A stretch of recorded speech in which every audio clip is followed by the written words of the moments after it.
दोस्तों, अनका के बारे में बाज लोगों का ख्याल है कि ये एक अनोखा परिंदा है जो पहाड़ के बराबर अंडा देता है और इसकी परवाज बहुत दूर दराज तक होती है। इसको अनका इस वजह से कहते हैं क्योंकि इसकी गर्दन तोप की तरह सफेद होती है। कहते हैं कि ये परिंदा गुरूब आफ्ताब के मौके पर होता है।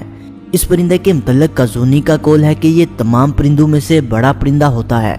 हाथी को अपने पंजे से इस तरह उठा कर ले जाता है जैसे चील चूहे को उठा कर ले जाती है।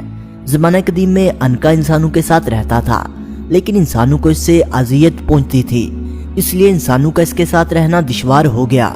चनाचे एक दफा का जिक्र है कि वो किसी दुल्हन को जेवर समेत उठा कर ले गया था। इस पर हजरत हंज़ला अलैहिस्सलाम ने इसे बद्दुआ दी, लिहाजा अल्लाह ताला ने इसे बहरे मुहित के किसी जजीरे में हित्ता इस्तवा पर मुंतकिल कर दिया।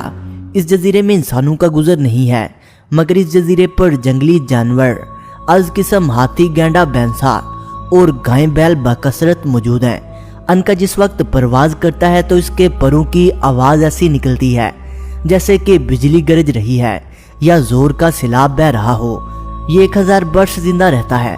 जब इसकी उम्र 500 वर्ष की हो जाती है तो नर मादा से जुफ्ती करता है। जब अंडे देने का वक्त आता है तो मादा को बहुत तकलीफ होती है। हकीम अरस्तू तालिस ने अपनी किताब अन्नऊत में लिखा है कि अनका मगरब का शिकार किया जाता है और इसके पंजों से पानी पीने के बड़े बड़े प्याले बनाए जाते हैं। अनका के शिकार करने का तरीका यह है कि अव्वल 2 बैल खड़े किए जाते हैं और इनके दरमियान एक किस्म की घास बिछा दी जाती है और बैलों पर बड़े बड़े पत्थर लाद कर खूब बोझ कर दिया जाता है और ऐन घास के मुताबिक एक कोठरी बनाकर इसमें एक शख्स हाथ में आग लेकर छुपकर बैठ जाता है। अनका इन बैलों पर हमला करता है और जब इसके नाखून इन दोनों बैलों या एक बैल के जिस्म में घुस जाते हैं तो वो इनको पत्थरों के बोझ की वजह से जल्दी नहीं उठा पाता। इस वक्त वो छुपा हुआ आदमी हाथ में आग लेकर इस कोठरी से निकलता है और इसके परों को आग लगा देता है, जिस वजह से इसके पर जल जाते हैं और वो उड़ नहीं पाता। हकीम अरस्तू का कहना है कि अनका का जिस्म बैल जैसा और इसकी हड्डियां परिंदों जैसी होती हैं और ये शिकारी परिंदों में सबसे बड़ा परिंदा होता है। अमामुल अलामा बुल बका मकामत हरीरी की शरह में लिखते हैं कि अहले रस के यहाँ एक पहाड़ था जिसको मैं कहते थे। इसकी बुलंदी 1 मील थी और इस पर परिंद बकसरत रहते थे, जिसमें अनका भी था। ये साल भर में 1 मर्तबा पहाड़ पर आता था और परिंदों को उठा कर ले जाता था। 1 साल ये भूखा रहा क्योंकि इसको परिंदे नहीं मिल सके थे, इसलिए क्योंकि जब इसकी आमद का जमाना आता था तो परिंदे इस पहाड़ को छोड़कर किसी और दूसरी जगह छुप कर बैठ जाते थे। चनाचे इस साल इसने आबादी का रुख किया और वहां से पहले एक लड़के को और फिर एक लड़की को उठा कर ले गया। लोगों ने अपने नबी हजरत हंज़ला बिन सफवान से इसकी शिकायत की। चनाचे आपकी बद्दुआ से अनका पर बिजली गिरी और इसको हलाक कर दिया। किसी दूसरे शख्स का कौल है कि इस पहाड़ का नाम फतह था जहां पर अनका आकर रहता था। अनका के हलाक होने के बाद असहाबे रस ने अपने नबी हजरत हंज़ला अलैहिस्सलाम को शहीद कर दिया, जिसकी पादाश में अल्लाह ताला ने इस कौम को हलाक कर दिया। इस कौम के पास एक कुआं था जिसका नाम अदल था। ये इन लोगों की मलकियत में था जो हलाक शुदा कौम समूद के बाकी मानदा अफराद थे। इस कौम का बादशाह बहुत ही खुशखल्क और मुनसफ मजाज था। इस कुएं से पूरा शहर और इनके मवेशी शराब होते थे। ये कुआं इनके लिए बहुत ही बाबरकत था और बहुत से लोग इसकी पासबानी के लिए मामूर थे। ये कुआं इनके लिए अल्लाह ताला की तरफ से बहुत बड़ा इनाम था। इस कुएं के अलावा यहाँ और कोई चश्मा नहीं था। इस कौम का बादशाह जब मर गया तो इस कौम ने इसकी लाश पर एक किस्म का रोगन मला ताकि वो गलने और सड़ने से महफूज रहे, क्योंकि लोगों का ये दस्तूर था कि जब कभी इनके यहाँ कोई मुअज़्ज़ज़ शख्स मर जाता तो उसकी लाश इसी मुअज़्ज़ज़ तरीके से महफूज रखते थे। इस बादशाह का मरना इनके लिए बहुत बुरा साबित हुआ, क्योंकि इस बादशाह के मरने के बाद इनका निज़ाम सल्तनत दरहम बरहम होने लगा।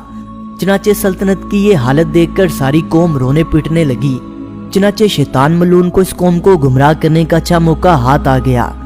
शैतान मुर्दा बादशाह के जिस्म में दाखिल होकर कहने लगा कि मैं मरा नहीं हूँ और ना कभी मरूंगा, बल्कि मेरे और तुम्हारे दरमियान एक ज़ाहरी हिजाब हो गया है ताकि मैं देखूं कि तुम लोग मेरी अदम मौजूदगी में क्या करते हो।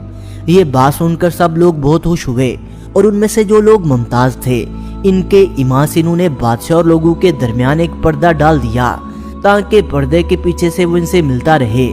اس کے بعد قوم نے اس بادشاہ کا ایک بت بنا کر پردے کے پیچھے لاش کے متصر رکھ دیا اور پھر اس بت سے یہ آواز آنے لگی کہ میں نہ کھاتا ہوں نہ پیتا ہوں اور نہ مجھ کو کبھی موت آئے گی، میں ہی تمہارا معبود ہوں۔ مگر یہ سب شرارت اسی شیطان کی تھی جو بادشاہ کے مردہ جسم میں داخل ہوا تھا اور بادشاہ کے لہجے میں اس قوم سے ہم کلام ہوتا تھا۔ اس طرح کافی تعداد میں لوگ اس کی تصدیق کرنے لگے۔ کچھ لوگ ایسے بھی تھے جو اسے ماننے والوں کو شیطانی لوگ کہتے تھے، مگر ان لوگوں کی تعداد قلیل تھی۔ جو کوئی خدا ترس مومن ان لوگوں کو سمجھاتا کہ یہ شیطانی لوگ ہیں، آپ ان کی تصدیق نہ کریں، اس پر لوگ اسے ڈانٹ ڈپٹ کر خاموش کروا دیا کرتے تھے۔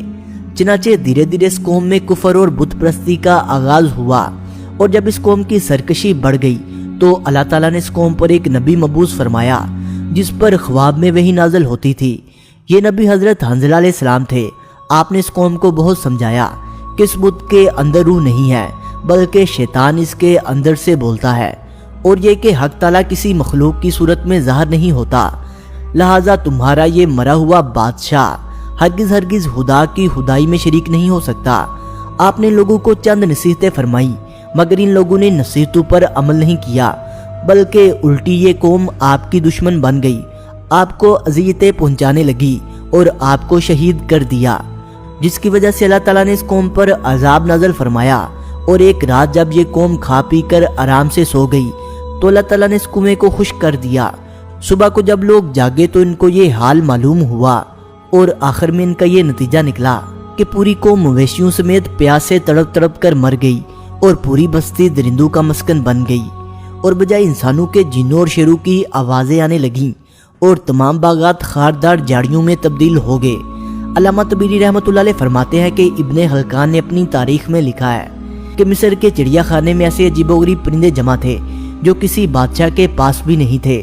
ان پرندوں میں عنقا بھی تھا، اس کے منہ پر داڑھی اور سر پر ایک چھتا تھا جس میں مختلف قسم کے رنگ تھے۔ عنقا کی نسل اب ختم ہو چکی ہے اور اب یہ دنیا میں کہیں اور نہیں پایا جاتا۔ کتاب ربیع الابرار میں حضرت ابن عباس سے منقول ہے کہ حضرت موسیٰ علیہ السلام کے زمانے میں اللہ تعالیٰ نے ایک جانور پیدا کیا جس کا نام عنقا تھا۔ اس کے ہر دو جانب 4 بازو تھے اور اس کا چہرہ انسانوں کے چہرے کے مشابہ تھا، اور اس کو اللہ تعالیٰ نے ہر شے سے حصہ عطا کیا تھا، یعنی اس جانور میں ہر جاندار کی مشابہت تھی، خاص طور پر پرندوں میں جو خصوصیات ہیں وہ اس میں موجود تھیں۔ پھر اللہ تعالیٰ نے حضرت موسیٰ علیہ السلام کی جانب وحی بھیجی اور فرمایا کہ میں نے 2 پرند عجیب و غریب پیدا کیے ہیں، اور جو بیت المقدس کے ارد گرد جانور ہیں ان کو ان کا رزق قرار دے دیا ہے۔ چنانچہ اس جوڑے سے عنقا کی نسل بڑھی۔ جب حضرت موسیٰ علیہ السلام کی وفات ہو گئی تو یہ جانور دور جنگلات کی طرف منتقل ہو گئے اور وہاں پر برابر جنگلی جانوروں کو کھاتے رہے، اور پھر جب اس جانور نے انسانوں پر بھی ہاتھ صاف کرنا شروع کر دیا تو لوگ حضرت خالد بن اسنان علیہ السلام کی خدمت اقدس میں پیش ہوئے اور عنقا کی شکایت کی۔ چنانچہ آپ نے اس کے لیے بد دعا فرمائی، جس کی وجہ سے اس جانور کی نسل ختم ہو گئی اور دنیا میں اس کا وجود باقی نہ رہا۔